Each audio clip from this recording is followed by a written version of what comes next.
Exercise 3.4ல second சம்மு perimeter கேட்குறாங்க. ட்ரையாங்கிளோட perimeter perimeter ஃபார்மில் என்னது சைட்டை தான் ஆட் பண்ணணும் இல்லையா, எல்லா சைடையும் ஆட் பண்ணணும்.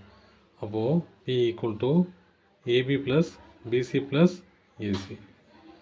ஏபி என்னது x plus 3y, BC 2x plus y, AC x minus Y.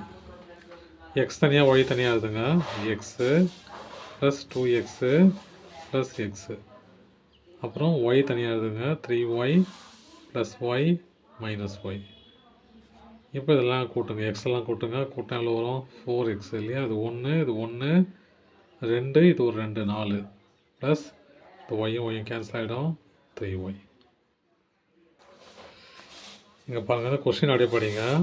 Thrice ஏன் நம்பர்னால் என்ன நம்பர்னு தெரில, அதனால் எக்ஸு இன்க்ரீஸ்டு பை 5, அப்போது ப்ளஸ் 5. இன்க்ரீஸ்னால் 5 அதிகமாக இருக்குது.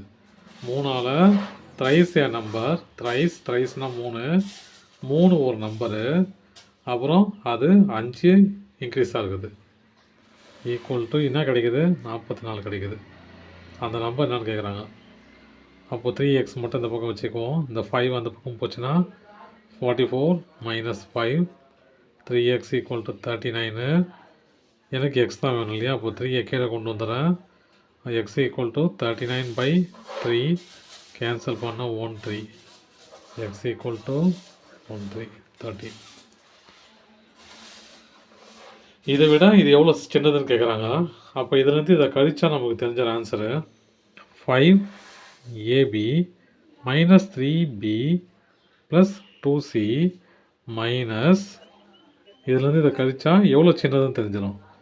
2ab plus 4b minus c. 5ab minus 3b plus 2c minus into plus minus 2ab minus into plus minus 4b minus into minus plus c. இப்போ AB PC எல்லாம் தனித்தனியாக எழுதிக்கலாம்.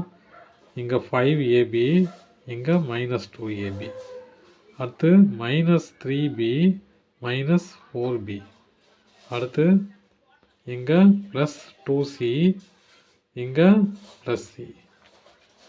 5 minus 2 3ab, minus 3 minus 4 minus 7b, 2 plus 1 plus 3c.